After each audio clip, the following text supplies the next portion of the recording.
मैं मिक्सचर की बात करूं,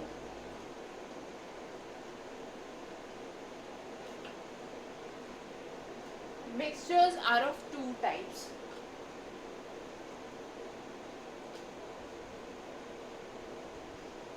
Homogeneous mixtures and heterogeneous mixtures. Okay, a mixture can be either homogeneous or heterogeneous. मतलब impure substances homogeneous या heterogeneous होंगे. अगर आप लोग इन वर्ड्स को एक बार अच्छे से देखो तो आपको इजीली मीनिंग समझ में आ जाएगा. होमो मतलब सिमिलर और सेम. ठीक है, होमो का मतलब सिमिलर या सेम. हेटेरो मतलब डिफरेंट. ठीक है, तो हेटेरो का मतलब हो गया डिफरेंट. मतलब होमोजेनियस मींस द सब्सटेंस और the mixture will have a uniform composition through out. तो यहाँ पे क्या होता है, uniform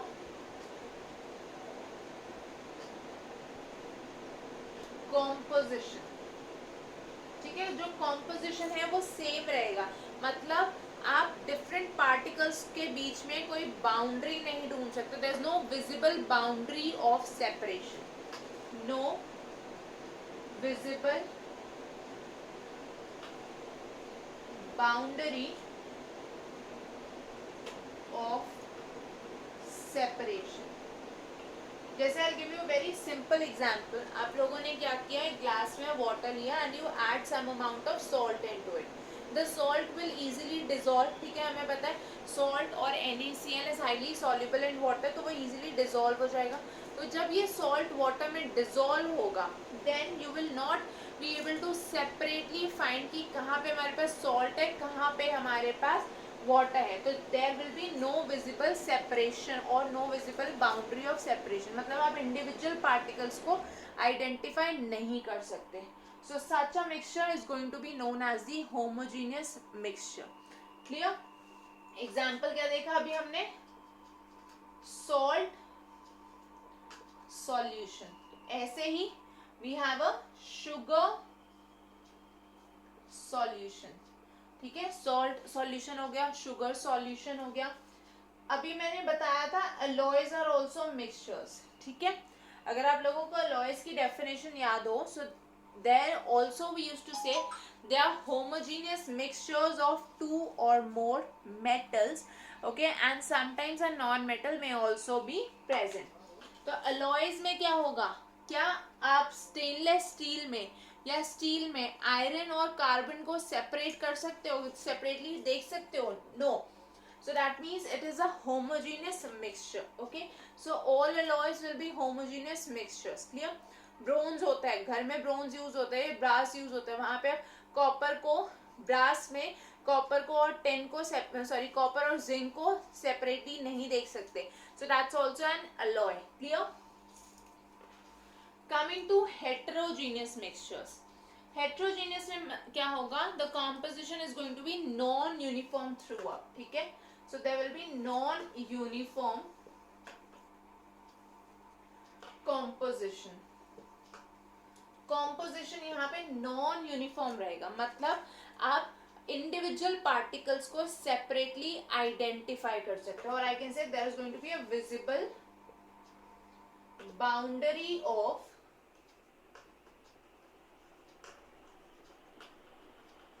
separation. there will be a visible boundary of separation.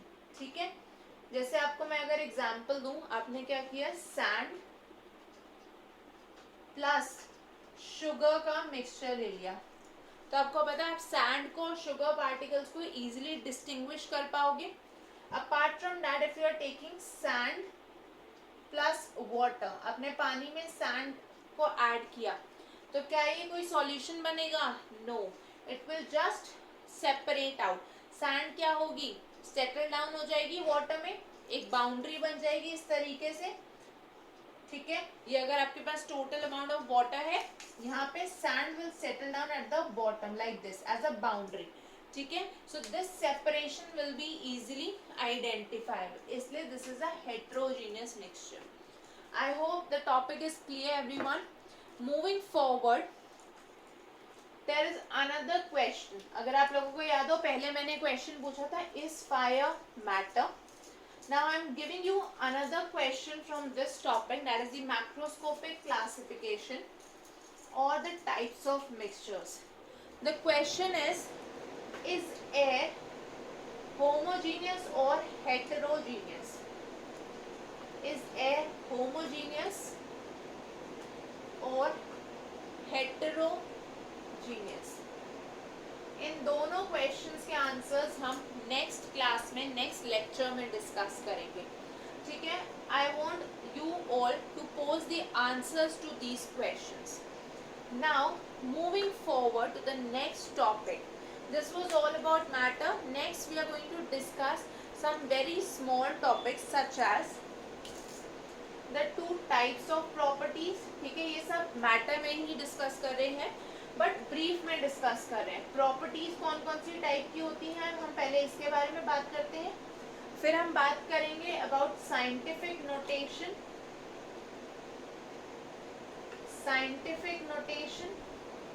और फिर हम बात करेंगे सिग्निफिकेंट फिगर्स के बारे में. All these we need to discuss just in brief. Okay, properties. Matter की प्रॉपर्टीज की अगर मैं बात करूं तो दो टाइप की प्रॉपर्टीज होती हैं. ठीक है, बहुत सिंपल सा टॉपिक है ये. प्रॉपर्टीज दो टाइप की हैं. One is physical and the other one is chemical. You will get it directly from the name. ठीक है, जैसे फिजिकल चेंज और केमिकल चेंज होता है. फिजिकल प्रॉपर्टी में आपको डिटर्मिनेशन के लिए कोई भी केमिकल रिएक्शन की जरूरत नहीं है. मतलब अगर कोई प्रॉपर्टी आप इंडिविजुअली उस सब्सटेंस से डिटर्मिन कर सकते हो without any chemical reaction, then that is a physical property. But if you need a chemical reaction for any property, then it will be a chemical property. For example, physical में अगर मुझे किसी चीज का melting point determine करना है, I don't need a chemical reaction. मैं simply इसको melt करूँगी and I'll note down the temperature at which it starts to melt, right? Boiling point. Again, no chemical reaction required. Odor.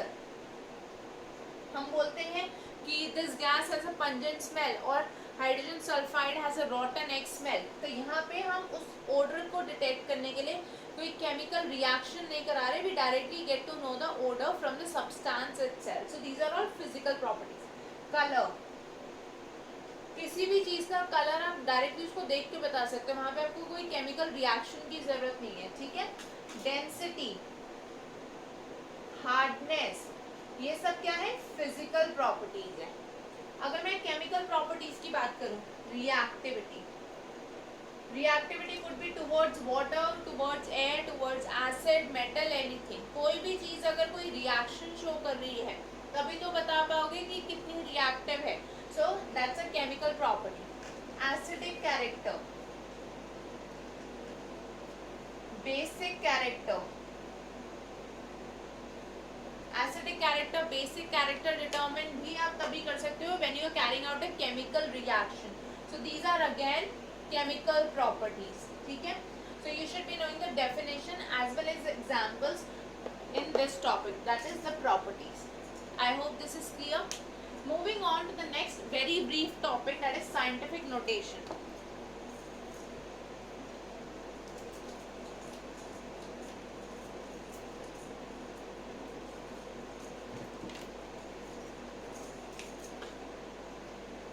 Scientific notation.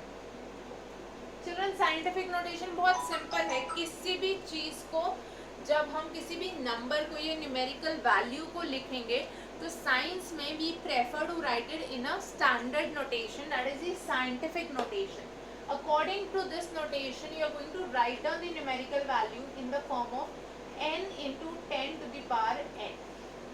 ठीक है, यहाँ पे जो capital n है वो एक न्यूमेरिकल वैल्यू है where you either don't have a decimal value or if there is a decimal point it is after the first number.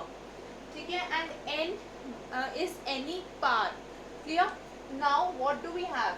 Let's say I have 1 2 3 4 5, मेरे पास ये नंबर है। तो साइंटिफिक नोटेशन का मतलब है मैं इसको इस तरह से लिखूंगी that the decimal lies after the first digit, मतलब 1.2345। बट आपको पता है ये दोनों सेम नहीं है, right?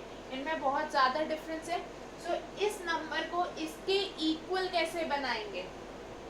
Into 10 to the power 4, right? सबको पता है 10 टू द पावर 4 मींस 10,000, ठीक है? तो जब मैं 1.2345 को 10,000 से मल्टीप्लाई करूंगी, I am going to get this number that is 12,345। तो ये इस नंबर का साइंटिफिक फॉर्म है। क्लियर? अनदर एग्जांपल, अगर मैं आपको बोल रही हूँ आई हैव अ नंबर 0.0342, ठीक है?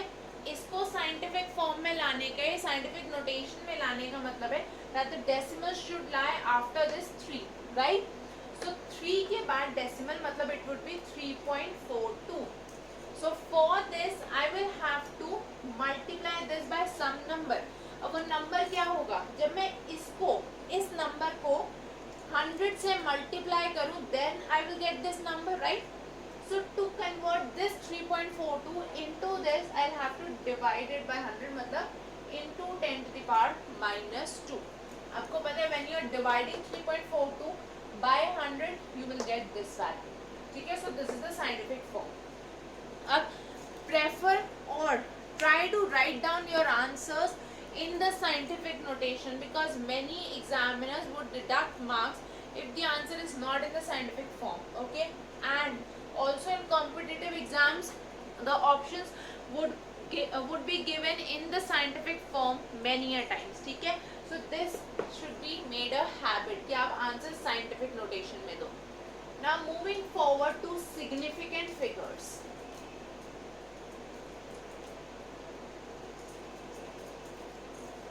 चिल्ड्रन, जब भी आपको एक्सपेरिमेंट करते हो, ठीक है, एक्सपेरिमेंट करते हुए आपकी जो न्यूमेरिकल वैल्यूज आती हैं वो कंप्लीटली करेक्ट नहीं होती because of the various types of errors. जैसे कोई इंस्ट्रूमेंटल एरर हो सकती है, ठीक है, then obviously we are all humans, so there can be a slight amount of human error. उसके बाद may be there would, for example the experiment with the pendulum, तो if there is air then that can hinder और that can make your values different, okay? तो आपका जो answer है वो correct नहीं होगा। तो यहाँ पे हमारे पास कॉन्सेप्ट आता है एक्यूरेसी एंड प्रिसिशन का। एक्यूरेसी मतलब आपका आंसर करेक्ट वैल्यू के कितना क्लोज है, ठीक है? और प्रिसिशन मतलब आपकी जो मल्टीपल वैल्यूज है, ऑब्वियसली आप एक वैल्यू तो नहीं निकालते हो। जब भी एक्सपेरिमेंट परफॉर्म करते हो, परफॉर्म इट इन सेट्स, ठीक है? 3 या 4 बार आप उस एक्सपेरिमेंट को रिपीट करते हो and then you take the average, okay?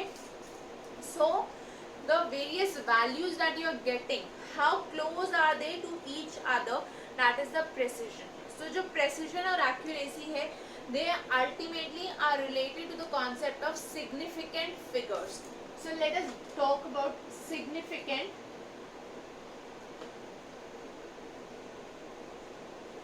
figures. Children, अगर मैं सिग्निफिकेंट फिगर्स की बात करूं, I can define these as the numbers that are known with certainty, ठीक है? फॉर एग्जांपल, अगर मैं एक मीटर स्केल की बात करूं, या जो हमारा नॉर्मल स्केल होता है 15 सेंटीमीटर स्केल, उसमें आप मिनिमम कितनी वैल्यू मेजर कर सकते हो? 0.1 centimetre, that means it is the least count 0.1, ठीक है? अब मेरे पास क्या है, दिस इज 5 सेंटीमीटर और यहाँ पे है 6 सेंटीमीटर, ठीक है? 5 सेंटीमीटर एंड 6 सेंटीमीटर, इसके बीच में जो वैल्यू है ये आपको पता है 5.5 सेंटीमीटर है, राइट? सपोज करो 5.5 और यहाँ पे जो हमारे पास 5.6 है, ठीक है? 5.5 and 5.6. Now in between these two values I have some value, ठीक है? In between these two values I have some value. Now it could be 5.51, 5.52, 5.53 up till 5.59. मुझे कैसे पता चलेगा कि ये कौन सी वैल्यू है? That means 5.5 तो सर्टेन है, ठीक है, but the last digit is uncertain. This 1 2 3 4 हम फिर भी अप्रोक्सीमेटली बोल सकते हैं, let's say it is somewhere between 5.54 and 5.55, क्योंकि हम जो एरर लेते हैं दैट इज ±1. तो आई कैन से कि इन दोनों के बीच में, बट एग्जैक्टली कितना है? So this digit is the uncertain digit. तो सिग्निफिकेंट फिगर्स में हम क्या लेते हैं? Certain digits plus 1 uncertain digit. ठीक है, अब ये जो सिग्निफिकेंट फिगर्स होते हैं इनको हम डिटरमिन कैसे करेंगे? For that will be considering some examples. Significant figures के लिए वी हैव सर्टेन रूल्स जिनको हम समझेंगे through some examples. First one is if I have a number such as 5.3432, इसमें आप देख रहे हैं सारे digits are non-zero digits, so they will all be significant. मतलब there are 5 significant figures. So in any number, if the digits are all non-zero digits, so they will all be significant. Okay, that is the first point. The second point is, if I have a number such as 5.0505, अब यहाँ पे जो दो zeros आ रहे हैं आपके पास, they are lying between the non-zero digits. Okay, the zeros are between the non-zero digits, so they are significant. जब भी zeros present होंगे between non-zero digits, they will be significant. That means again यहाँ पे 5 significant figures हैं हमारे पास. Third, अगर मेरे पास कोई नंबर है such as 100 जिसमें कोई यूनिट नहीं है, ठीक है, तो यहाँ पे there will be only one significant digit, that is this. This will be significant. The other zeros, terminal zeros, these are the terminal zeros, so they will be non-significant. ये क्या होंगे? Non-significant. That means if you have a number, simple number without any unit, so the terminal zeros will be non-significant. Okay, if I have a number such as 0.0 or 0.303, now this zero is not going to be significant, but ये वाला जो zero होगा, that means between the non-zero digits this will be significant. तो यहाँ पे how many significant digits will be there? 3 significant digits. कौन कौन से? ये तीनों. That means you need to distinguish basically between the zeros and the terminal zeros and the non-terminal zeros. Okay. Now children, how do I add these numbers or how do I round up these numbers? Suppose करो मैंने आपको बोला 5.505 है आपके पास, ठीक है, इसको you need to round off up till 3 significant figures. अभी यहाँ पे 4 significant figures हैं, मतलब मैं इसको क्या लिखूंगी? 5.51, जिससे कि 3 हो जाएंगे. बट ये राउंडिंग ऑफ हमने कैसे करी? उसके लिए हम एक सिंपल सा मेथड समझते हैं. अगर हमारे पास कोई भी नंबर है जिसको हमें रिमूव करना है, लेट्स से 5.534, ठीक है, अगर मुझे इस 4 को रिमूव करके 3 डिजिट्स तक इसको राउंड ऑफ करना है, I will simply write it as 5.53 because this 4 is less than 5. ठीक है, जब भी ये नंबर 5 से कम होगा तो क्या कर देंगे इसको? It will be removed. Okay, but if I have a number where it is greater than 5,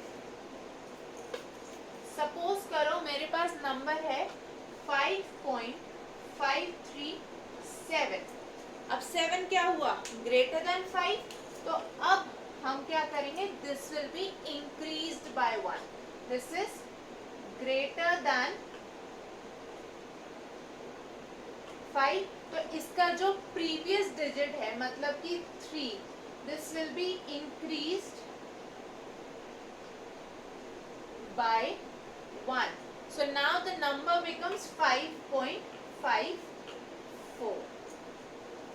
अब क्या करोगे, अगर ना ग्रेटर है ना लेस है, मतलब 5 के इक्वल है, तो दो केसेस बनेंगे आपके पास. अगर नंबर इज 5.535 और 5.525, अगर वो इवन नंबर है, प्रीसीडिंग डिजिट ये क्या है, इवन, ठीक है, तो इसको रिमूव कर दोगे एज इट इज और बाकी का नंबर सेम रहेगा, मतलब 5.52. ठीक है, only the last digit will be remove. But अगर ये ऑड है, 3 सबको पता है ऑड नंबर है, ठीक है, सो अगर ये ऑड है तो उस केस में you will add 1 to it, मतलब 5.54. ठीक है, 3 केसेस बने हमारे पास. सबसे पहले लेस देन 5 है, डिजिट को एज इट इज रिमूव कर दो. ग्रेटर देन 5 है, उसको रिमूव करके प्रीसीडिंग डिजिट को इंक्रीज कर दो बाय 1. और अगर 5 है तो if the preceding digit is odd then add 1 to it and remove the 5. If the last digit is 5 and it needs to be removed, then if the preceding digit is even, तो उसको as it is रखो, 5 को remove कर दो. Clear? So this was about the significant figures and the rounding off. अब हम आ जाते हैं एक बहुत important topic पे, ठीक है, that is laws of chemical combination, which will be the last topic for today.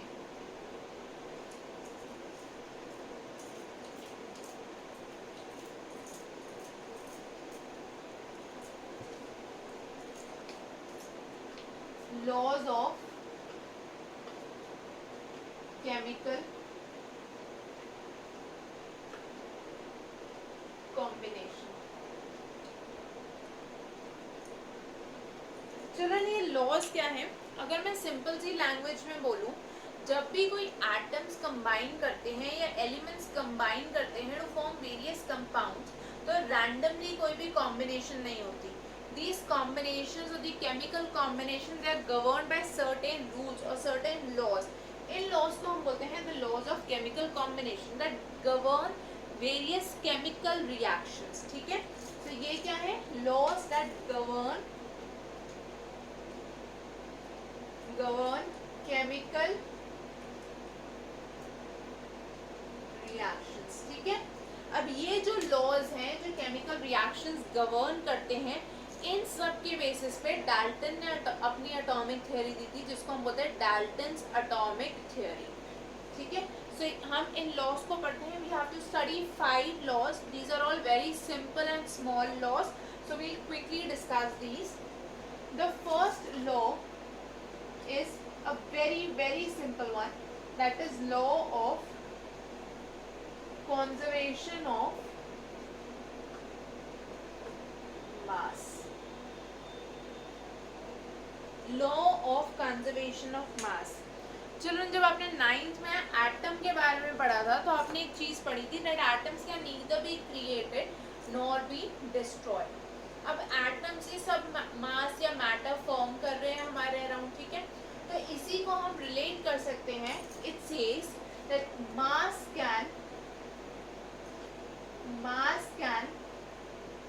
Neither be created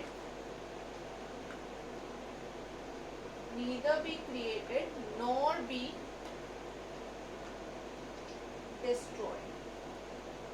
अगर मैं सिंपल लैंग्वेज में बोलूं, it says mass can neither be created nor be destroyed. But अगर इसी को मैं केमिस्ट्री की language में बोलूं, then I can say that if there is any change occurring, whether it's a physical change or it's a chemical change, अगर कोई भी change occur कर रहा है, so in that change से पहले मास होगा, वही मास चेंज के बाद भी रहेगा. For example, it is a reaction A plus B reacting to